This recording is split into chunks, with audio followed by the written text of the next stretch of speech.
Today I'm speaking with Lizz Enns Petters. Liz, thank you so much for joining me today. Thanks for having me. I'm so glad we got to finally chat. I've been hoping to do this for a while.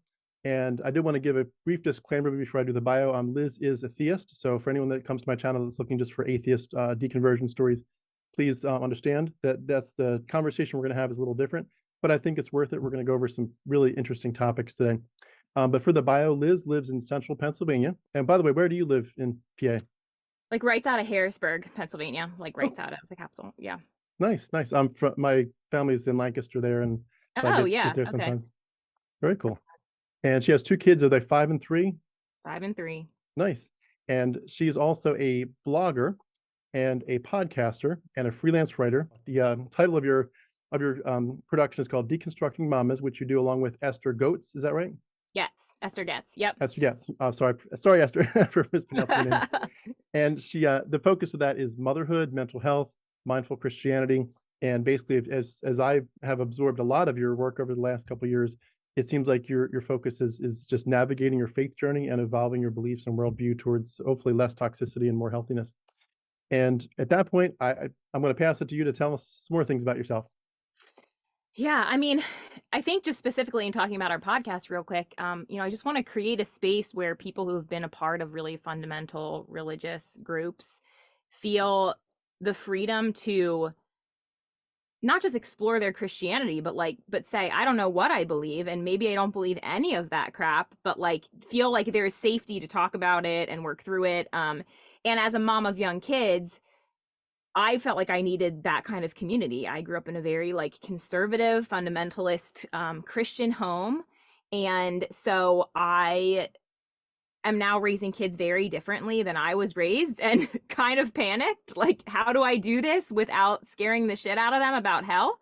Um, and so I felt like I needed that space. And so that's kind of why we created it. It's, like everything else, it's a learning curve. The social media world is weird, so when you're like putting stuff out there, people don't always like it, which is fine. Some people get mean and then you kind of have to clap back. But yeah, I mean, a little bit about my story. Like I said, I grew up in a really, conservative, religious upbringing. And pretty early on, I think some toxic religious beliefs really like seeped into my being as a young child. And I developed a lot of anxiety. And Hmm. I mean, I think to some extent, like some of us are, predisposed to more mental health stuff for sure. Like I don't want to say like, oh, well, it was totally the church, but I think that like when you're a kid that's really sensitive about things and sees the world, in a specific way, and then you have someone saying like, do this, or you're burning, forever in this like fiery pit that's like in the ground somewhere kind of thing. I mean, it can be incredibly detrimental.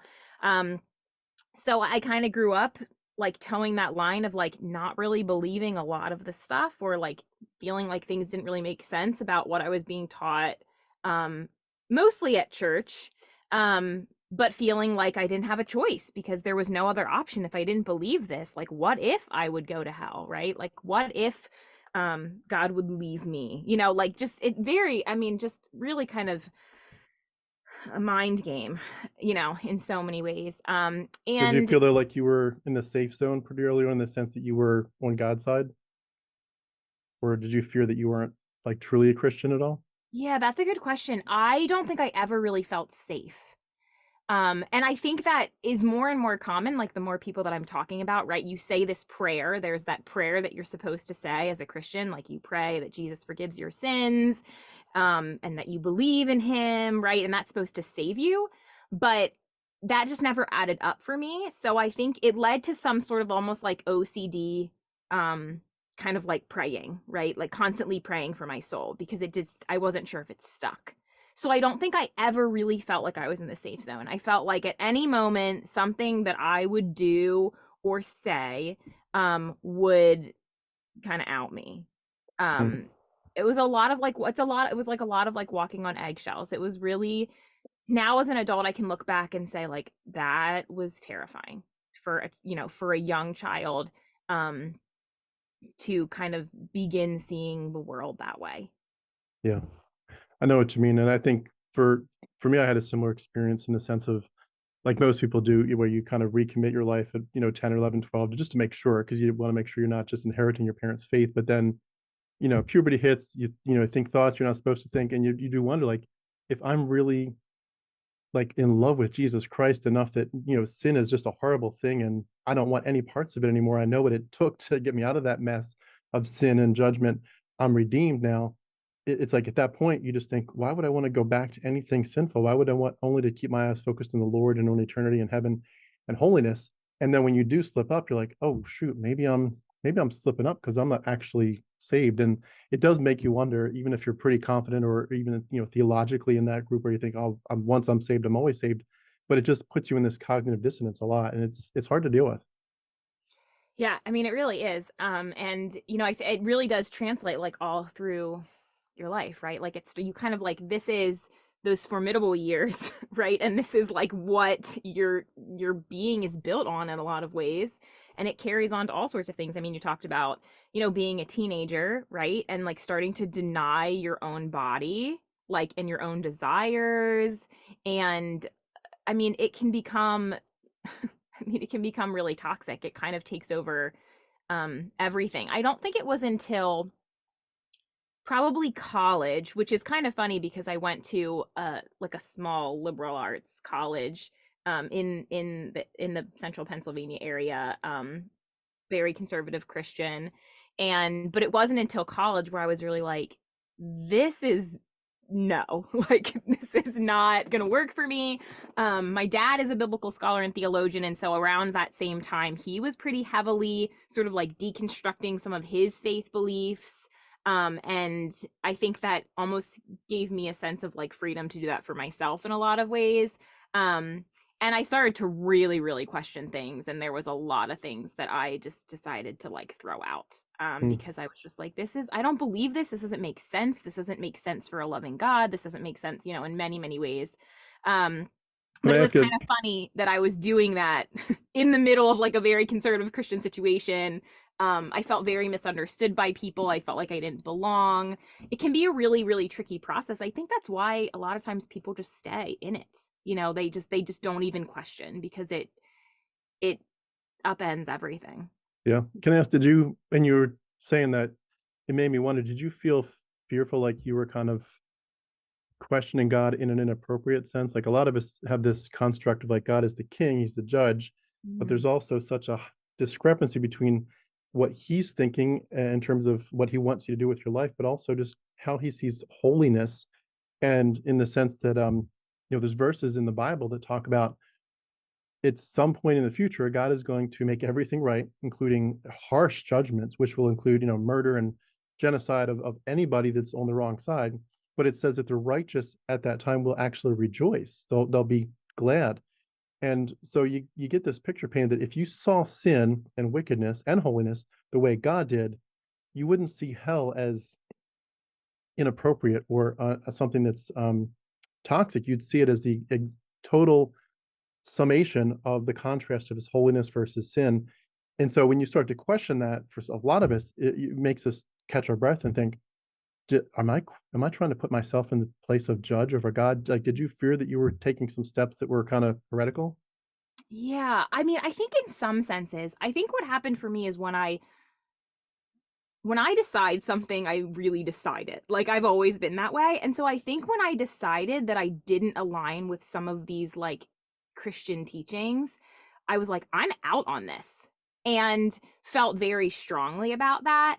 When it came to this idea of, heaven or hell or the rapture and like all of that kind of stuff, right? Like what happens to us, um, on an eternal level, I just decided like I literally could never worship a god that would separate human beings like that. And so I'm just gonna not like even go there, right? So I think and I mean I get a lot of backlash for that, like, you know what I mean? Like you can't just pick and choose like who you want God to be, right? But I just genuinely believe like whatever this divine being is, like they're not that. And if they are, then like fuck that. You know what I mean? Like, I don't want at all to have anything to do with that. I have a really good friend who says all the time, like, if that's who God is, then like, I don't want to be a part of that anyway. So I'm going to believe this thing that makes more sense and that I feel is like more aligned with this divine being than that. And so I think once I started making some of those decisions, I felt that pretty quickly.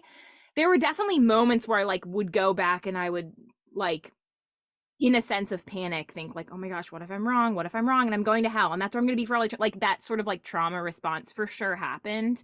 But I think in general, once the beliefs shifted, I just could not go back. Like I just couldn't. Like it's like once the eyes are open, right? Like once you see, you're like, no, I can't unsee it. Hmm. Just going back a step in your story, you mentioned your dad's part of his deconversion. Do you recall in his story like what triggered him to start to question stuff on a serious level? Yeah, I mean, so he taught at a pretty conservative seminary. And it's actually really funny because a few years ago, I got a hold of some of his journals from like the 80s. So he was in like just out of college, maybe like newly married. And I mean, got a hold of them. He gave them to me. I didn't like root around and find his journals, but he was like, he had a lot of questions, like even at that time, like in his young, like early 20s, right? So looking back, I'm like, oh, this guy was kind of questioning some things before. But for me as a kid and growing up in the church and just getting this in, like, I just didn't really see it.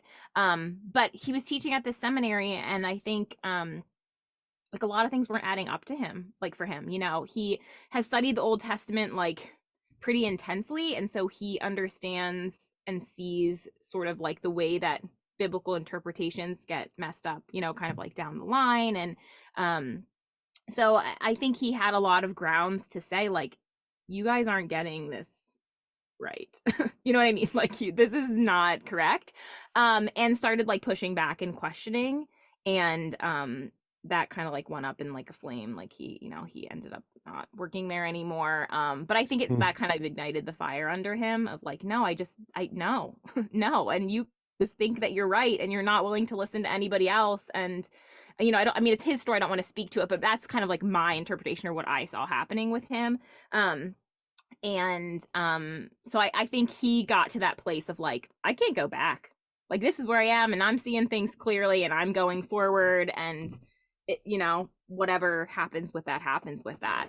And that was around like I was probably around like 15 and 16 when I really started seeing that play out. And around that time I was having some of my own like mental health struggles, and I ended up in a wilderness camp and a therapeutic boarding school. Like there was a lot of things going on for me at that time.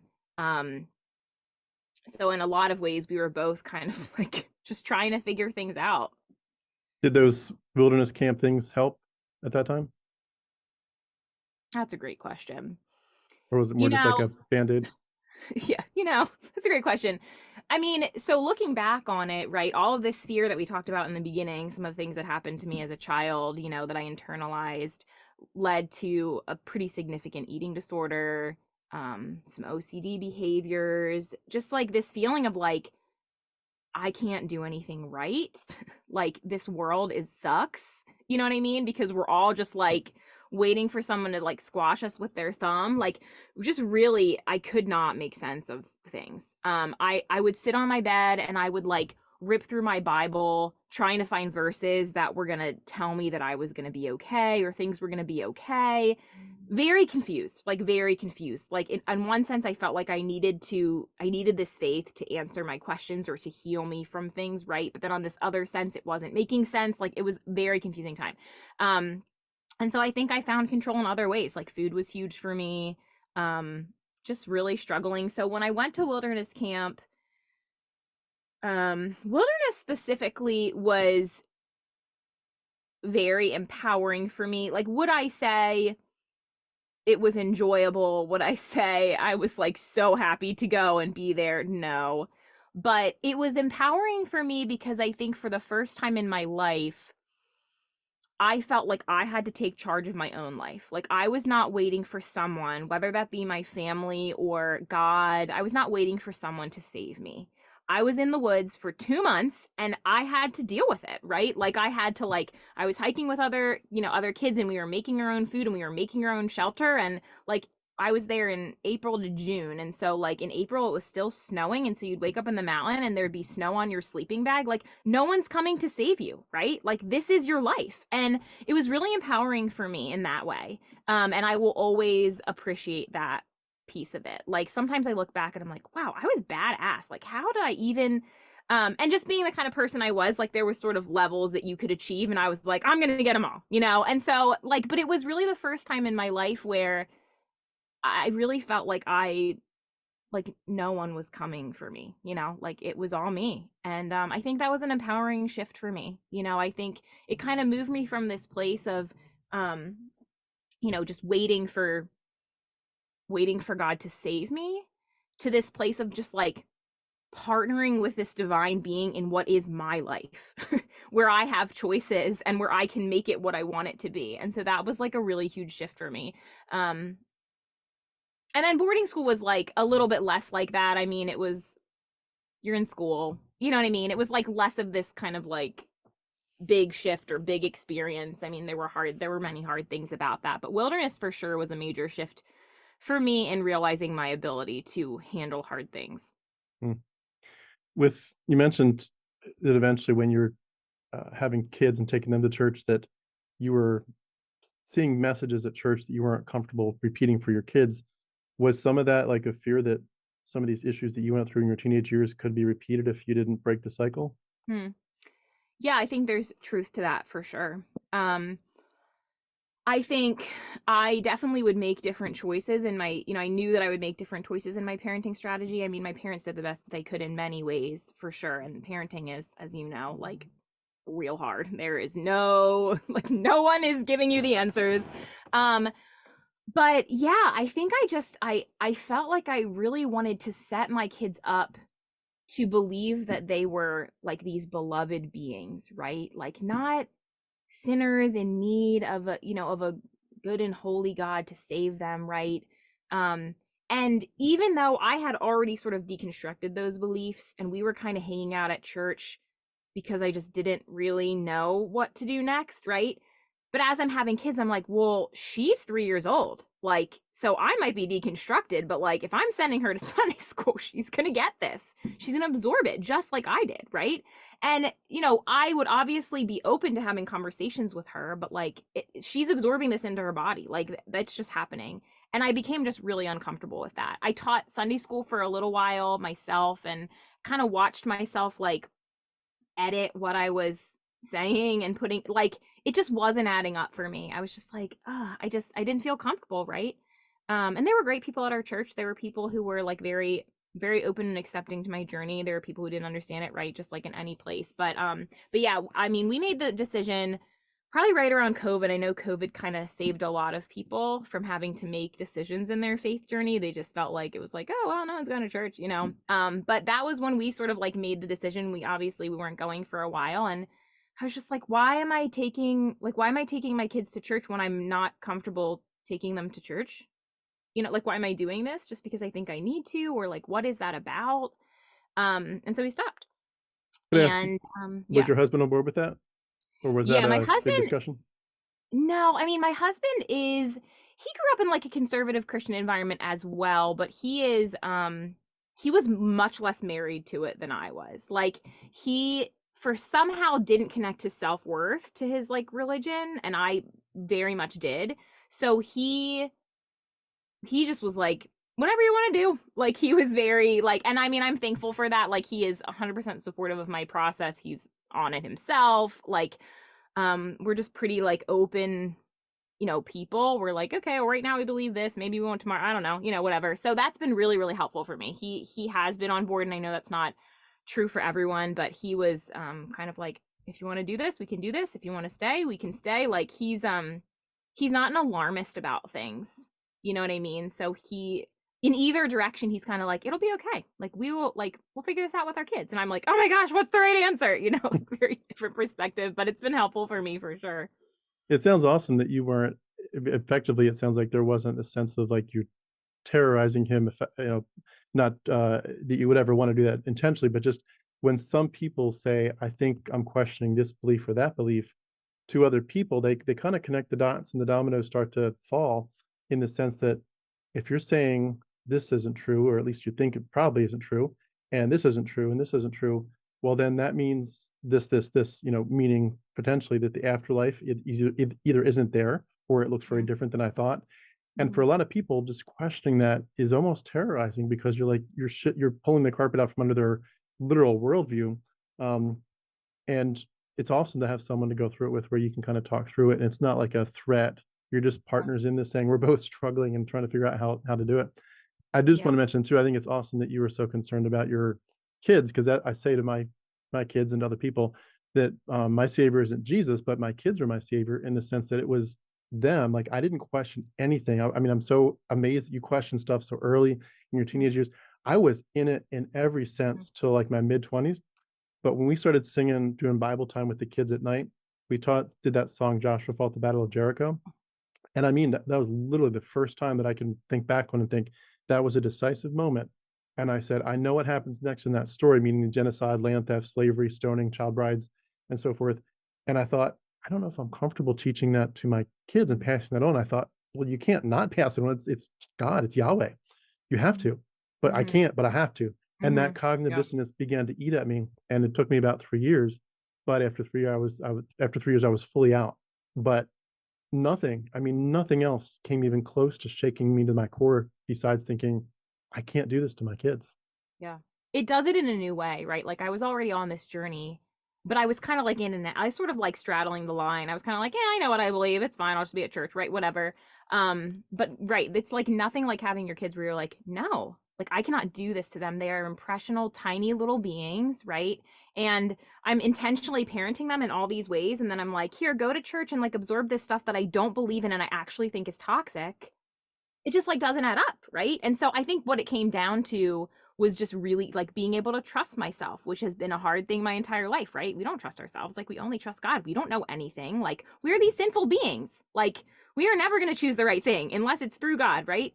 But trusting myself and saying like, no, like this is what my gut is telling me, and I believe that my gut has my best interest at heart, has my kids' best interest at heart, right? And that this is right for me, and I need to execute this. Hmm. But it's You, not easy. it's not. You touched on this earlier, but I just want to dive in a little bit deeper. You mentioned that some people have said that maybe you're not even a Christian or weren't a Christian, but when I was a Christian, I'm speaking. I mean, now I'm an atheist. None of it matters to me at all. But when I was a Christian, I would have looked at someone like you and said, "It sounds to me like, unless I'm misunderstanding what you're saying, it sounds like you're gutting the core of Christianity. I mean, you're gutting, you know, the sin nature. You're gutting blood atonement. You're gutting hell. Those things. Like if you don't have a sin problem and Jesus, you don't need blood to save you, and you don't have to fear hell. What is left?" And Mhm. so I did want to ask, like, do you feel like there's a reason that you particularly feel the need to still call yourself a Christian? Like, what draws you to it as opposed to just saying, I'm done with it? And I know you said it's an evolution. So, months from now, it might be different, year from Right. now, but for now, you still call yourself a Christian in some sense. And maybe I should ask you to define in what sense are you a Christian? And what does it mean to you um, to still hold on to that in some ways? Yeah, I teeter on the edge a little bit for sure. I think a big piece for me has been like, okay, well, these people and their theologies don't get to define whether or not I'm a Christian, right? Like, these are the things that they say make up a Christian. Like, you do not get to decide that for me, right? Like, so there's that piece for sure. I think there's a little bit of like you don't get to tell me that I'm not a Christian, right? Like, I can decide that for myself. You guys can't tell me. But I think for me, um there's still very much of a draw to this idea of Jesus, right, as a person. And I think like most of us can agree that in some aspect Jesus was like a historical figure, right? Like whatever that means, question mark, but that Jesus was a historical figure. And so for me, this idea of Jesus and who Jesus was and like what that can tell us about ourselves and relating to other people, like that still feels very meaningful for me. um and so I think my strongest tie to Christianity is this idea of Jesus. I think in other ways, when I'm looking at God, I'm thinking of God as this like the divine sort of being. I have this kind of like maybe universalist kind of way of seeing God. But this idea of Jesus, like I still very much like love. Um, and like I just do. And so in the simplest, I guess, of terms, like that is kind of like my tie to Christianity. I think too, the more that I get into this space, the more I'm meeting other people who are kind of recreating this idea of Christianity, right? Like I said before, like, okay, just because the church decided that these theologies make you a Christian, right? Like, what does that actually mean? And when were these theologies sort of like created, right? And like, are they actually based in any kind of truth about anything? And so there is, I think, this movement to kind of like recreate, like, what is Christianity actually? Like, what is the Bible actually saying? Is it really saying anything at all, or is it really just this big interpretation? Like, there's a lot of like questioning, and I'm finding those spaces to question. And so I still feel like Christianity is a part of me. I think until I feel like there is no space for me to make it my own, right? If that makes sense, I probably will just consider myself a Christian. I think in terms of what cultural Christianity is, I'm not, right? Like you said, like I'm not. I'm like, this stuff is all I don't even know. But in terms of my own self and like my own definition and places where I've found where Christianity looks very different, that's where I consider myself a Christian. So I do get a lot from people. I mean, I've lost a ton of friends over a lot of this stuff, but I do get oftentimes like, you're not a Christian. And I'm like, okay, well, I guess by your definition, I'm really not, which is fine because I don't want to be that kind of Christian. Yeah, it's interesting.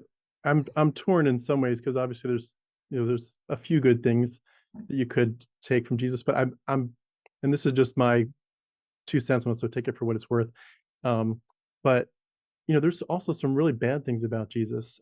He was pretty cruel in many ways. He gloated over the idea of millions being horribly tortured. He would talk about not showing mercy to people who were burning. He called racial minorities dogs. Um, he he did all kinds of things. He was supporting the legal execution of people who divorce and remarry, even of kids who talk back to their parents. Um, there's a lot of bad stuff about this Jesus character, and if he was real, and I think there was probably some core to it that there was a guy, but whatever he originally said, the way they described him and evolved his character, they were quoting some stuff, or either he said it or someone else said he said it. That's pretty nasty. And we talked about our families and how passionately we feel about giving them a better choice. But Jesus talks about separating families. He says, if you're not willing to walk away from your family for me, you can't be my disciple. I've not come to bring peace but a sword. And he talks about dividing his, families. And even when his own family came to see him and said, we want to talk to you, he said, kind of ignored them. He was kind of a jerk to them. He's like, who's my family? You all, my disciples are my family. So he ignores his own family. And it seems like he's kind of anti-close families in many, many ways. Do you feel like it would be a shock to you if you found out that Liz from 10 years in the future doesn't care about Jesus anymore? Or do you feel like there's a part of him that's always going to kind of be part of your core worldview? I wouldn't be shocked. I feel like I'm shocked by nothing at this point. I don't think that I'm gonna get in so much trouble, I feel like, for all the things I'm saying, but which is fine. I'm already in trouble. But I feel like I just don't hold anything too tightly anymore. I just really don't. Like, I mean, yes, I mean, is some of like my love for Jesus based on the idea that all growing up God felt like an abusive father and Jesus felt like someone who understood me, right? Like was a human person with human flaws and you know what I mean? Like, so is there that piece where like Jesus literally saved me from like my own thoughts about God, right? Like, does that make sense? So like, I think there's always going to be a piece of my Christian upbringing that seeps into my being because it's for better or for worse, right? Like the core of who I am was developed in that way. And that's like, there's a lot of like trauma that needs to be, there's a lot of things. But for me, Jesus felt safe for so many years. And so that is I still need that. Like I still need that safety of Jesus, whatever that means, right? And am I saying that like Jesus is this perfect holy being? Like I'm actually not, right? Like I'm not sure. right? Like about all these things that are Jesus. I definitely am on this journey of really learning, like, all right, like what's the Bible saying here and who's actually saying it, right? Like, and that has helped me, I think, a little bit in just this journey of kind of like, okay, well, there's these things that are happening or things that are being said, but like, where is the truth? And like, you know, what that kind of thing. But I think ultimately, if I'm really like digging down deep, Jesus just still feels safe for me, regardless of whether or not that's true, right? Regardless of whether or not there's things that aren't great about Jesus, whatever, like there's a safety there that I still want to hold on to. But would I be shocked if, 10 years from now I didn't? No. Yeah. You know? Can I ask just for clarification and like a setting stage, do you feel like there's any sense in which you would agree that you or anyone is a sinner in need of a savior?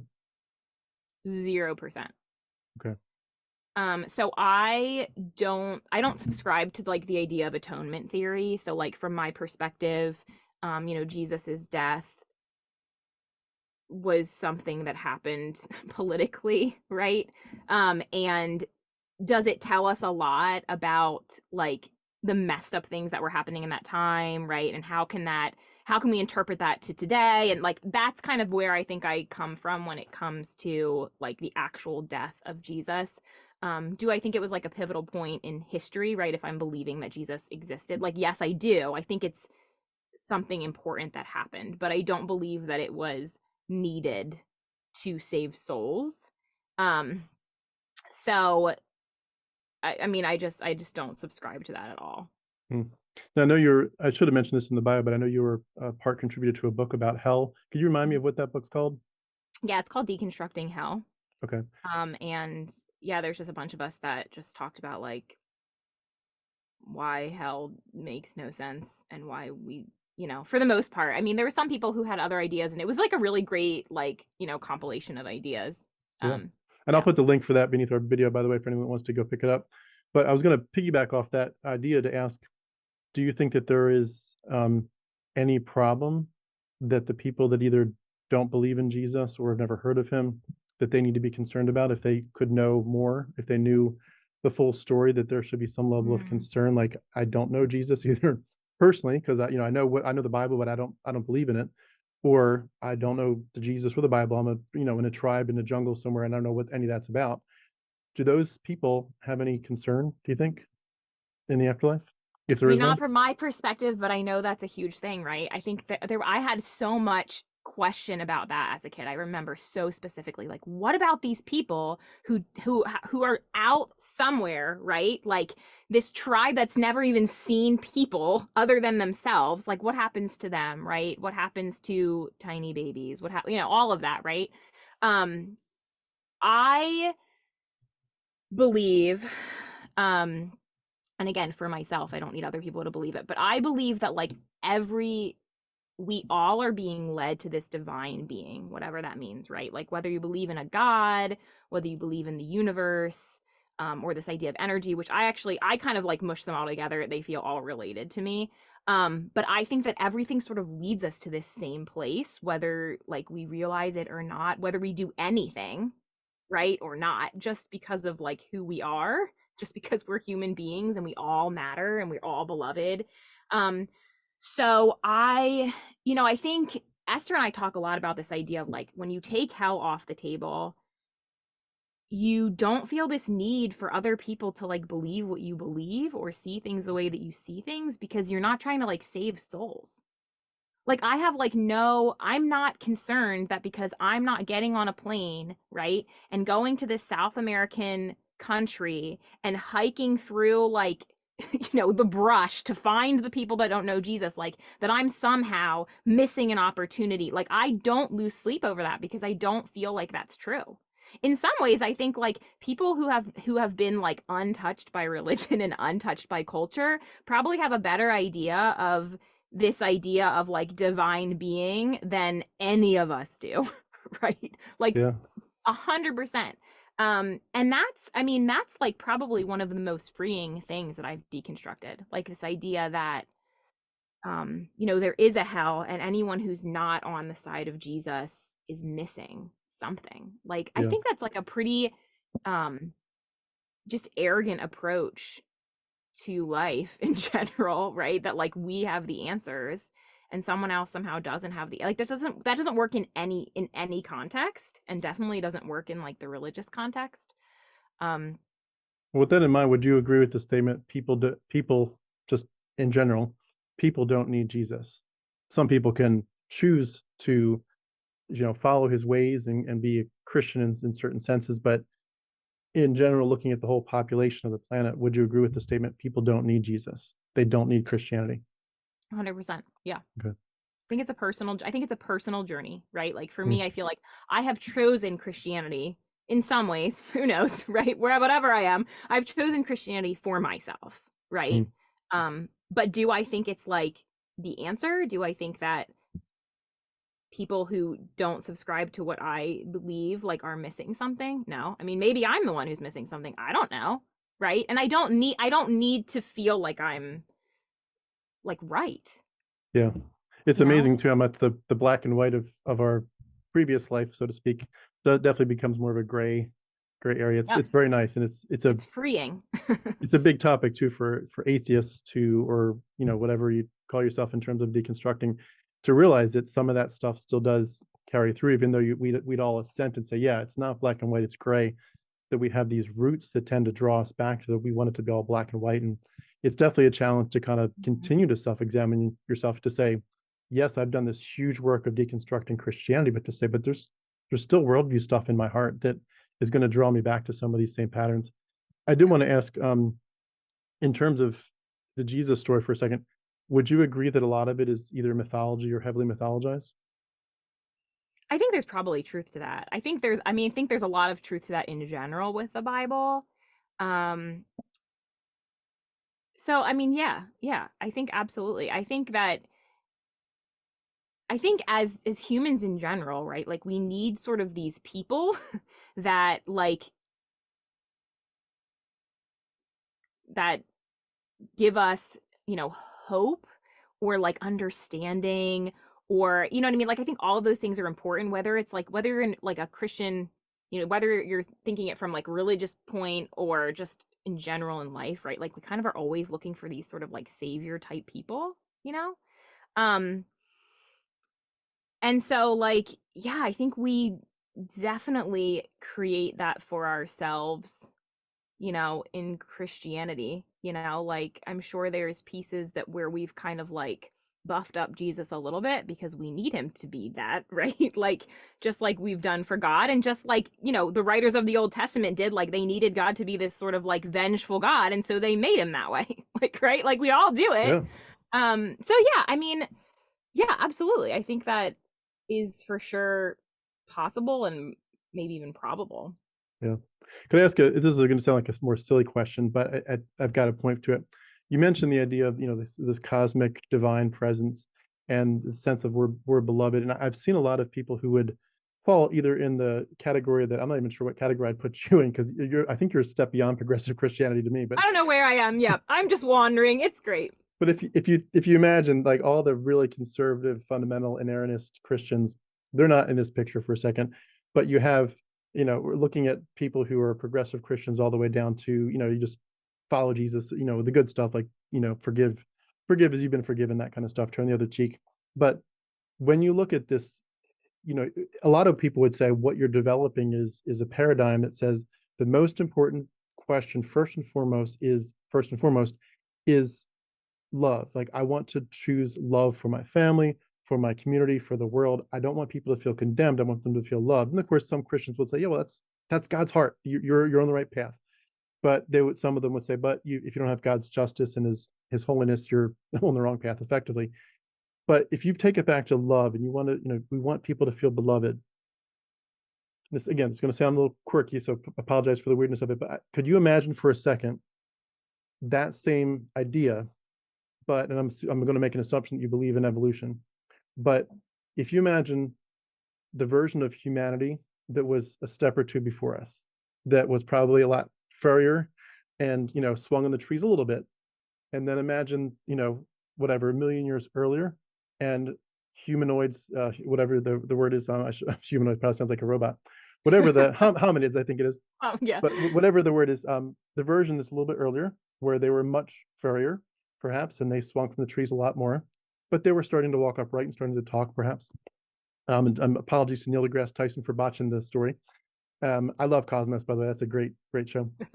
But would you say that those iterations of humanity would also need to feel the same way? And I'm taking it to an extreme here, because if you go back far enough, you'd say, well, let's go back to things that were just very much like what we would consider monkeys today, or total primates. They're swinging from the trees. They're not walking upright. And then you go back a little further. Some of those were getting chomped, alive by the alligators of that time, getting picked off. Life was very cruel and harsh in many ways. There was no sense of love. It was just pure survival. But eventually, at some point, we take us up to here. We're now focused on love, love, love. Somewhere there's a middle ground. Do those people in the middle, would we think the same message to them about them needing to feel beloved? And like, how do we divorce ourselves from the fact that we're just evolved animals at the end of the day? And at the end of the day, I mean, I guess what I'm asking about is a version of nihilism. Do you feel like there's any way in which the idea of feeling beloved or feeling part of the divine is just part of our current consciousness, that we've kind of evolved this way, but we've kind of made it up at the same time, that if there is a savior, it's us, because we've also made the problem? And then at the end of the day, none of this actually matters. Like, do you think there's any truth to that, or how would you want to rephrase it? Yeah. I mean, quite possibly. I mean, that's such an interesting question. And I think my brain takes me to those places, right? Like, I question really, really deep things. I think to some extent, I feel like if I go down too far, it's just more questions. And I'm just kind of like, one foot in front of the other. I've got a 3-year-old and a 5-year-old. Like, we're just like figuring it out in some ways, right? Not that it's not important, because I think those questions are important. And there's a piece of me that almost questions this idea that, long ago, beings didn't need to feel beloved. I wonder if it was different, right? Like, so for instance, my kids and I have been watching, or it was a little while now that we were watching this. Gosh, I wonder if it was on Netflix or Disney. It was this special on just like primates and their relationship with each other. And so there's this piece of me that wonders, like, this idea of needing belovedness from, like, above, or from this like greater being, right? Like, is that something that has like evolved and developed, right? But this idea of like connection to someone or something side by side to us is ancient, and goes back to the beginning, right? And I think sometimes that there's this piece where we really like miss. I think sometimes when we're so stuck in this idea of the divine, and this is something I've been deconstructing myself, we miss like these like lateral connections, right? With the people next to us, or like the beings next to us, or these very simple ideas of like skin to skin connection with our children, or right, like these things where you're not talking, you don't really have any like thoughts and opinions that you're conveying, no one really cares about that, maybe, right? Like, it's just this idea of like close physical connection, or this idea of like surviving next to each other, right? That brings this sense of connection or some kind of feeling in ourselves. And so, like, not to say that I don't know what was happening long ago, but as you were talking, I like wondered that, right? Like, if maybe we've created this sense of like needing to be massively beloved, right? But we really just need that like one-on-one belovedness from like some other being, and maybe that would be enough, like almost like living life on a smaller scale, right? Because we don't do that anymore, even just in the littlest of ways, but in these simple ways of just like, even just our connection to the earth, which is like this whole other, right, like whole other conversation, but just these tiny little connections to the earth, and how like big they actually are, and how they get drowned out by this need to have these connections that are like considered bigger and better, like culturally and socially and like all of that. So I mean, I get off on a tangent. I don't even know if I answered your question. Well, a quick follow-up then, and I know we're short on time, so I'll get to the other questions quick too. But do you feel like you relate at all to people who would agree with the nihilistic worldview that nothing really matters at the end of the day? I mean, I know you can't I live that mean, way today. Like today, you have to do yeah, your stuff and take care of your stuff. But when you look at yeah. the big picture, does it really matter? Does anything really matter? Yeah, I mean, I think probably like I do have a family member that I think would like 100% subscribe to that. And I think for me, I mean, I could definitely see like why that belief system would make sense, right? Or like why someone would hold that. Um I would not want to be alive if I believed that. Like I am the kind of person like I couldn't believe that for like my own survival. Like it kind of comes back I think to being like no, I need to survive and like that belief would like put me over the edge. Yeah, So I think that like that's like the best answer that I can give for that. Like does it sort of make sense to me, right? And like do I find it interesting like having these conversations with this family member? Like do I find it very intriguing and like do some of those things make sense to me? Like yes. If I dive down that hole, like am I depressed for the rest of my life and like not okay? Yes. I hear You you. know. Yeah, there's a lot of people. It's definitely not for everybody to even if you kind of think that in the back of your head, it's definitely not Right. a It's like a voice that needs to knowing come to the yourself front. thing, right? Like it's like some people it's like they can live there, right? And that they can be there and that's fine for that. Like I could not be there. Yeah. I couldn't. Yeah. Speaking of things that are troubling, I do want to ask the whole idea of an afterlife, heaven. Hopefully, if you're on the right side, you're in the Lamb's Book of Life. Heaven, living forever, glory, healing, happiness, joy forever, dancing in the presence of the Lord, or whatever that eternal bliss would look like. Do you expect that when you die, you will go somewhere? What do you think would be like if you could take a guess? And Hmm. kind of a corollary, if you could somehow theoretically find out that there is nothing, would that disturb you? Yeah, this is a major question mark for me. Like I'm not going to pretend like I have an idea. I like very much like the way that I think through the afterlife is this idea that like energy goes somewhere, right? Like we are all energy and energy just doesn't disappear. So when you die, like something happens to you energetically, whether you believe that to be your soul, right? Or just like the energy, like the scientific energy, right, of beings.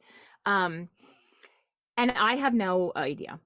I really have no idea. I don't expect to like live in mansions in the clouds, kind of thing that maybe I would have like once upon a time. I don't have an expectation of this like physical place, right, where we go. Um I believe that something happens to our being, right? Whether we flow into something else, right? Like whether we become the earth, whether we become, I don't know. I don't know. It's a major question mark for me. Hmm. Um but I think I've become really okay with the not knowing. Like there's something I feel safe safe. I don't know even know how to use that word anymore because it means so many different things to so many different people. But um I feel safe in the universe and I feel like I don't need to know what that means for me, in terms of like an eternal life or what happens after death. I mean, not that I'm never like, oh my gosh, what happens after death? Or not that I don't question those things, for sure I do, but I think overall I feel this sense of like peace and safety that what is meant to happen after we die happens, right? And that contributes to the universe and the flow of the universe. Like, do you know what I mean? I mean, it's Yeah. almost like in some ways this like indigenous view, and maybe that's part I've been reading like a lot of indigenous, they're just so wise, indigenous writing, and so I think maybe even more so now than ever I think like that. But I question mark, massive question mark, and I'm okay with it being a massive question mark for the rest of my life if that's what it needs to be. Yeah. Would you agree with this idea that the traditional Christian version of the afterlife deprives us of the ability to truly grieve a death? Like, for example, I've got four little ones. I hope they outlive me and, then some. But if I were to lose a child or someone close to me, it would tear me to shreds, certainly in every which way. And the idea of saying to yourself, though, at the same time, yes, I've lost them, but I didn't really lose them. This was a travesty and horrible, but I get to see them again someday. And this is like a blink of an eye life. I get to see them forever and ever. And they're at this moment that I'm grieving, they're dancing and they're healed and everything's great. And you kind of, in my opinion, you lose the chance to just grieve. This is a horrible loss. Mhm. And I think for a lot of atheists who are Christians who eventually deconvert, they realize they need to kind of re-grieve the deaths that they were like, those weren't really deaths. They were like like they've fallen asleep in the Lord, but they're gonna wake up again and I'll be with them. But then you realize none of that was real, and I might, I'm not gonna see them again. You Mhm. kind of didn't get to grieve the first time. Would you agree with that? And do you feel like you're with your kind of evolved perspectives that you're able to grieve losses better, especially death? Yeah, I mean, I think I always felt loss really, really intensely, but felt like I shouldn't feel that, right? Like felt like I should be like okay with it, or we should be like, celebrating life, like whatever we're doing instead of funerals these days. Um, but pretty young, there was a woman in our church. I babysat her kids. She had stage 4 breast cancer. She passed away. Her kids were pretty young. They were like 1 and 3. And I Hmm. watched her on this journey. Like I watched her suffer, massively suffer. And I was 12, 13, Wow. and she passed away. And I remember like being at her funeral and thinking like, what the fuck is going on here? Like, and at that point we were in a very, very conservative, like Orthodox Presbyterian church. Like it was very, but I was just like, wait a second. Like this 1-year-old and 3-year-old lost their mom, right? Her husband lost his wife. Her parents lost their child. Like she lost her life. This like amazing woman, like it just I couldn't make sense of it. I was like not getting it. I remember being so distraught about this idea of like, why is everyone, not that people were okay, I mean there was mourning for sure, right? But I was just like, why is this like this? um and I do think we gloss over like pain and mourning. I think that, you know I think coming back to this idea of like, that we're all beloved, right? Whether or not we're beloved in this like massive universal sense like we are to each other, right? And so like you said, like losing a child or losing a loved one, and like I mean that's like significant loss and pain, and I don't think we in general tap into that at all, or very little, right? Um and I think that really started to shift for me. So obviously like this was something that I was like, what is happening here? And how do we do this differently? And as a young person, I started discovering like Rachel Held Evans. I don't know if you've heard of her. She passed Yeah. away a few years ago. Hmm.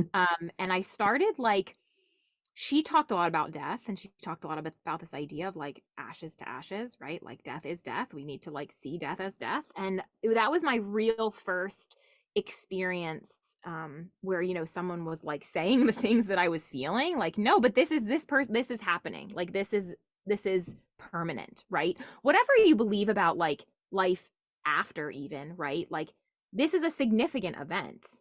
And when she passed away, um at her funeral, I mean, there was like a processional with her casket and her family. Like it was very like heavily like, let's mourn this. This is really, really tragic and sad, and people's lives are forever changed. Like, and that was like, in its own way, like very beautiful to me. Like that was just like, this is how it should be. Like we should be allowed. We don't have to, even if you're somebody, even if you believe in heaven, even if you believe in this idea of, like eternal life and seeing someone again, like even if that's what you believe, like there still needs to be space to mourn like a loss. I mean, and not gloss over it like in the name of like, God's ways are higher than art, blah blah blah blah, all that stuff, that we've all heard. There still needs to be space to like really mourn that, and really like acknowledge the pain. So I think on that level, I feel like we very much are important. Like our feelings are very important. Our beings are very, very important. Like are we maybe, like, am I just one person on the earth, right? Like, do I really matter in the grand scheme of things? I don't know. Who knows, right? But do I really matter to like the three other people in my immediately family? Do I matter? Like, yes. And so that piece of it, I think, is like gets lost and is sometimes like, but is really important. And when it comes to death, I think acknowledging that instead of like glossing over it as like some sort of like noble sacrifice for the greater good or the glory of God or whatever. I think that's just another tragedy and another trauma. Yeah. Well said. Well said. I did want to ask one quick question. I know a couple minutes answer on this won't do it justice, but just to wrap us up, and I have about a million other questions for you, so maybe we can do this again someday. But for this one, could you just give one or two words of advice to someone who is looking at religious trauma and not just saying I'm questioning my beliefs, but saying the beliefs that I've held have actually caused some damage, either Mm-hmm. in my psyche or my psyche in my body, but I am truly hurting on different levels. And I want to get back to square one. I want to reclaim my identity and my voice. And I know that part of that is getting strong, but part of it is just healing. For Mm-hmm. the healing part of it, do you have any words of advice you give to someone who's kind of on the starting point? I know you've probably gone several steps down that road already, but for someone that's just at the beginning and saying, "Yeah, this I'm gonna admit it. This was some toxic theology." What would you say to that person? Yeah. I mean, it is trauma is significant. And trauma requires major support. It just does. I think acknowledging that on some level is huge. The one thing that I'm learning is that like religious trauma, I mean, people are creating practices based on religious trauma, right? So like psychiatrists, psychologists, therapists, spiritual directors, right? Like all of these people who have gained wisdom are creating practices that literally are just about this. We just had someone on our podcast, or she'll be on our podcast next season, but Dr. Laura Anderson, and she does a lot of work with this. Um, just this idea of like religious trauma, and then how do we bring ourselves out of that, right? And not like, I think it's important to note like this is religious trauma, but like you don't undo religious trauma by like religionizing it, right? I think I just created a word there. But like this is where it comes down to like embodiment, trusting yourself, right? Like for me, some of like the most specific work that I've done in my own religious trauma like healing has been like feeding myself, right? Like going to the bathroom when I have to pee. Like not denying myself these like basic human needs, right? Like so it starts on this like really really human level where you start to realize that you matter, you have needs that need to be met, right? Or you have needs that you can meet, right?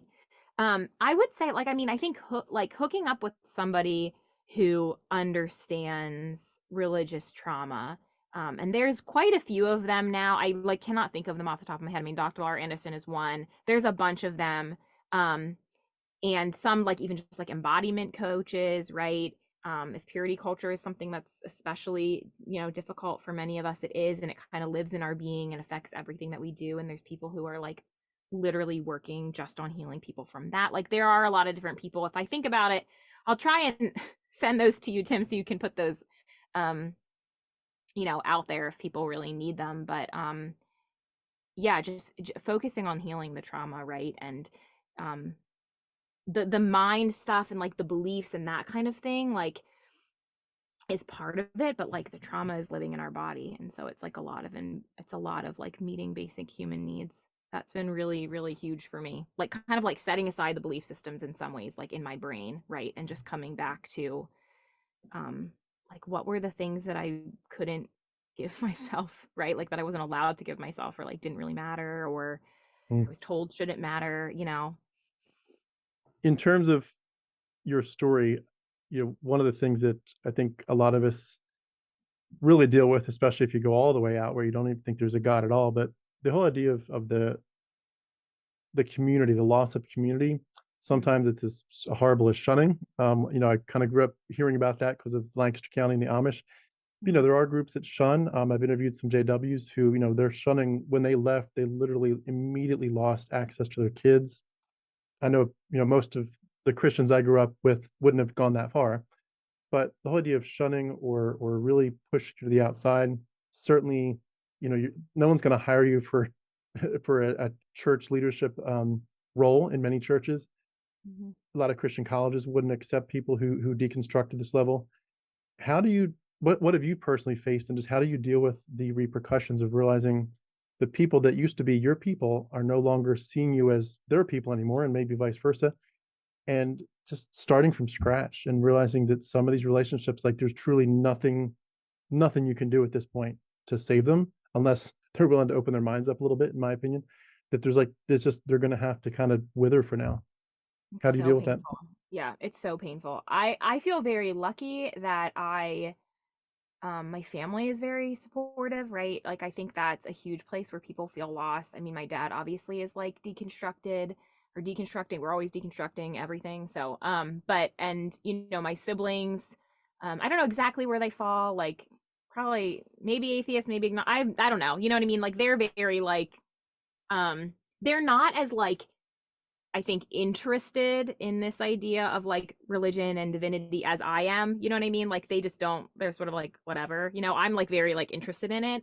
So I don't know exactly where they land, but like they're very, they're very open in a lot of ways. So there's freedom there for me to like literally like if I was like I'm an atheist, they'd be like, "Okay, makes sense to me." Like it's like or I mean, so I'm thankful for that. Like that is not everyone's story. I know a lot of people who have lost their family, and that's a huge loss, right? Regardless of what our family believes, that's a loss and that's really hard. I've lost um some significant friendships for sure, and that has been really painful for me. There was one significant friendship. We did a lot together, especially when my kids were really little, and she was a really, she was like a dear friend of mine. I really loved her. And when I really started being like more openly vocal, right? Like I think, I mean, it's not like it's not like I've ever really hit it. People are always like, yeah, she's got some questions, right? But when I came more open and started the podcast and was just sort of more out there, um, she broke up with me, right? Like in this sort of like friendship sense, and that was really painful for me. It was really, really painful for me. I mourned that for a long time. I remember getting the text. I remember crying for hours on my bathroom floor. Like it was really heartbreaking. Um, and I think that can be really painful. And what in so many ways, what it's come back to for me has been like trusting like my truth, and not in this like arrogant way where I feel like my truth is the truth, right? But like this is what's true for me in this moment. This is what matters to me in this moment. This is what I feel like is safe for my kids in this moment, right? Like these are all these things that are my truth. And that has to come before anything else. Like it has to. And so this is painful and this is sad. And I don't really know how to get through my days anymore because I don't have play dates for my kids, right? Like there's some of these things, right? And what are we going to do Sundays? We're not going to church. Like there are all these like questions that you start to ask, but ultimately, like this is what's best for me. And I've had to hold on to that even through like these losses. I think too, like, and this is easier said than done, but I've really had to work on this idea of like not taking other people's beliefs like personally, right? So like when someone comes to me and says like I just don't feel safe with you because like you are affirming. And I'm like, "What?" Right? Like and immediately I go to this place where like, "Well, why would you not feel like I was safe? Like how dare you? Like I'm a safe right. Like you go to this place but just being like, "Okay, that's their interesting perspective on life, right? Like it has nothing to do with me." Not easy to do, but kind of like training myself to say like, "Okay, like that's sort of their thing, right? I know my truth, right? This is what is feels loving to me, right? Like this is what feels like basic humanity to me, right? So like this is the direction that I'm moving, but not to say that it's not like very painful. And not to say too, like I think sometimes it's really easy to fall into this place of feeling like, well, once I'm like deconstructing, right? Or once I no longer believe those things, like those people shouldn't matter to me anymore. Because like some of their belief systems are just so horrible, right? Like you can kind of go to that place, but like they meant something to us at one point, right? Like these were people that meant something that regardless maybe of like where we differed in some of those religious spaces, like were there for us, right, in some other ways, or they served a purpose in our lives. And so losing that is really difficult. And I think it's okay to like mourn the loss of something that you no longer believe in, right? Or you no longer make sense to you. You can still like mourn the loss in those relationships. Or like you said, this idea of community when it comes to, religious spaces. Like you can mourn the loss of like not having that built-in community and having to like create something for yourself, which just like totally sucks and is really hard. And like, it's like friend dating. Um yeah, it's just hard. It's interesting hearing you say that too. It reminds me of one of the dynamics I think was a big piece of my deconversion is like the first level was what I talked about with just genocide, land theft, slavery, child brides, realizing all that stuff, stoning is in the Bible and commanded by the Yahweh character. But then the second tier I would say was comparative mythology, realizing that that Yahweh used to have a wife named Asherah, and why was she written out? And Yahweh used to have a father named Elyon. Why were they combined? And so many different parts of that. And then the Jesus character, heavily mythologized, copying from the Greco-Roman mystery cults and the other gods. But so many details like that that just it's kept eating away at the wall or the dam of my belief. But there was like this third level, which was watching other Christians who were just kind of like sticking their fingers in their ears and saying, I don't want to hear it. I don't care what you're asking. And realizing you're not my people, but you have been my people, and realizing it's kind of like how a lot of people I think dealt with Donald Trump being president, and just realizing if I was with you in church and we were compatriots together and worshiping this Yahweh character and the Jesus character, and you and I can feel like we're on the same page, but then you can go be comfortable voting for someone like Donald Trump and supporting him so much that you kind of realize we're not actually the same people. Right. And regardless of people's stance on politics, like if you can say, for example, one of the biggest things that helped me a lot was realizing that the New Testament quotes the book of Enoch. I thought I quoted it twice. I found over 200 quotes, and I was like, I went to Lancaster Bible College. I went to Bob Jones, like all this stuff, and you guys never told me there's 200 quotes in the book of Enoch. Why not? And I would tell people this, and they would basically say, we don't think it's true. I'm like, but I've got proof. I can show it to you. It's not true. And so the fact that people would disconnect so much and just be like, I have my party line, and I realized it was the issue of the blinders. Like they have their worldview creates inherent blinders that says, I can't listen to you anymore. And I was just curious if that dynamic affected you at all, realizing not just that they're being mean to you and shunning you in a sense, but that they just don't want to learn. There's some of the very basic things maybe that you're willing to learn or think about. And also maybe from the morality issue of saying, like, are you really asking your friends this? Are you really okay with the idea of you being in heaven worshiping Yahweh and seeing your family tortured in hell? Are you really okay with that forever and ever? And them saying, I don't want to talk about it, or just to say yes, end of story. Did that come into your equation at all? Yeah, I mean, it's so interesting because I think like once you kind of get past the mourning period, right? I think that is where I went, right? Like, wow, we had nothing in common. And like I actually your belief system or some of your beliefs maybe like actually disgust me, right? Like they make me feel sick on a very like human level. Um and I think there was instances of that for sure, right? Like after you're kind of past that sadness about this relationship that meant something to you, where you come to a place where you're like, we were not this relationship didn't really make sense for me, right? It didn't, and it's probably better that there's distance, um because I need to have space for my questioning, and I need to have space for my new beliefs, right? Or whatever that looks like. Because I ultimately for me, um, like I want to have information, right? Like I want to have more things to question. I want to have more things to learn. Like that's important to me. And so any group of people or singular people who don't like that's threatening to them, like that doesn't make sense for me and who I am, right? Like having conversations with like people like you, or people who like are in completely different like religious groups, right, that subscribe to maybe some of the things, same things or not. Like I'm so interested in it all, right? And you said that same thing to me, I think too. Like you're just interested in people's stories and like what they believe and why they believe it, and like what it would take to change the, like just what it all looks like. I'm just interested in it. And I think there just needs to be like space with that. I don't want to surround myself anymore um with people who like don't create room for that, you know. And I to be fair, like I have some strict evangelical friends who like are happy to give me that space, right? Like I mean, to be very fair, like it's not like okay, well, we're writing everybody off. Like I do still have friends that are like, you know, we aren't there on that journey, but like we see what you're doing, we see like just what this needs to be for you, right? Like what you're looking for, and like great, right? You know what I mean? Like I think it gets really dicey when we're, you know, when we're forcing like our belief systems on other people. And unfortunately, like that's what a lot of organized religion is, right?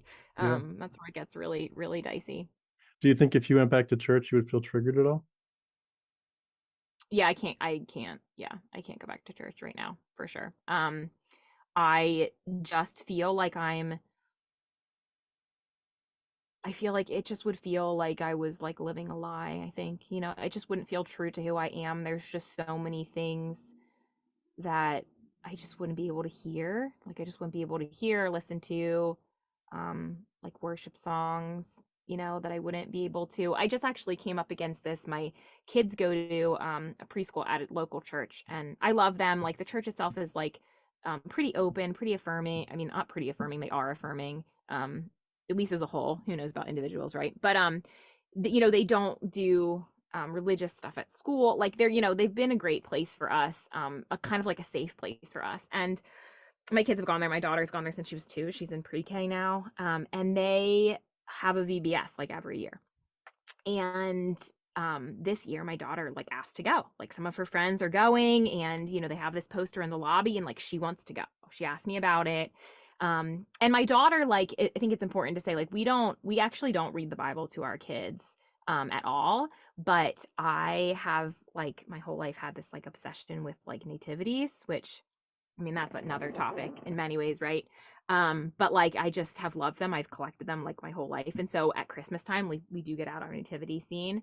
And so my daughter has this obsession with this idea of Jesus as a historical figure, and asks a ton of questions about like him being a baby, and that like she just is really interested in it. And so like this idea that this thing is happening, right, and it's like about Jesus, she was really intrigued. And I immediately was like, oh my gosh, like I was like, what do I do? Like what do I do with this? Like her friends are going. You know, some of her friends are like non-religious and they're just like going for fun, you know, for fun or whatever. But for someone like me who's like very triggered by some of that stuff, right, and has been really intentional about trying to protect my kids from some of those theologies that were harmful to me, I was like, I don't know, like I don't know what to do. And so yeah, so that was just like a new hard thing. I think I am going to send her. I think my husband kind of like talked me off the ledge a little bit, you know, and was just sort of like, yeah, well, you can't really control, you know, either direction, right? Like I mean, you can, right, to some extent, but like, let's just see how this plays out, right? Like, see how it plays out, and it's not going to ruin her forever, and like, it may be a great experience. But I do think I'm gonna email like the director and say like, hey, like, are we doing any like atonement theory stuff? Like, because it is about Jesus and just like the life of Jesus, and you know, probably those sort of simple things that you teach kids, like how to help others, how, you know, whatever. But you know, just like checking in, like but it's hard, like even in those things it's hard, right? Like I mean our kids, my kids are probably always going to be in some way experiencing Christianity through like other family members, right? Like just through, I mean we live in like a highly religious area, so like they're always going to experience that. So it's like what how does that fit into like our, it's very hard and confusing. It's probably very obvious that I have no clue what we're doing. But like we're just kind of trying to roll with it. But that was definitely an instance where I was like oh my gosh, I do not know what to do. We've gone to church a couple times in the last few years. Like we went for Christmas Eve. And for me that was very much we always go on Christmas Eve. Like I felt like I needed to do that for myself, right? And then of course my kids are like, don't know what to do in church. They're like running through, they're like dancing and like running and everyone's staring at us. I'm like, never mind. Like, we don't belong here. Like, um, but, um, but yeah, it's been just sort of like this weird battle, but I've been really trying to just kind of listen to myself and trust myself, um, in general. Like, what are my triggers with things? Not just with church, but like relationships and you know what I mean? Like just all of those types of things, like what triggers me back into some of those places that were really hard. And I don't know, one step at a time with our kids, but it's like Yeah. it's tricky. I think it's so good that you're trying to be so sensitive, obviously, first to the really psychologically abusive messages to kids, like atonement, and you're a sinner, and look how bad you are. God had to die to make things right. That's how bad you are. That stuff is obviously horrible to put on a child, but even just more generically, I think it's so good to be sensitive to the idea of a mythological worldview, to say, if you think there's all kinds of angels and demons fighting battles behind the scenes, and there's somebody looking in your head all the time, judging you and saying, are you doing Mm-hmm. the right thing? Are you thinking the right thought? Like, just to put the mythology away and say, even if we're not condemning you for sin and saying you're going to burn in hell, just to say we can give our kids the gift of reality, Mm-hmm. and if, hopefully at least more than we were given, and to give them the idea of how to be critical thinkers, and how to Right. also have the autonomy to say, I don't like that idea, I'm going to push it away. It's not for Yeah. me. Yes. But it's so important, and I just want to say thank you for being that kind of person that would do that, both obviously for your own loved ones, but for spreading that message. It's so critical.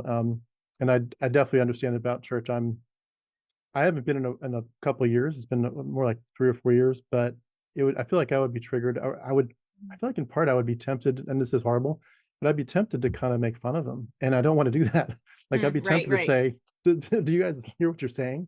Like, do you right. really realize it? Does anyone here have a problem with this?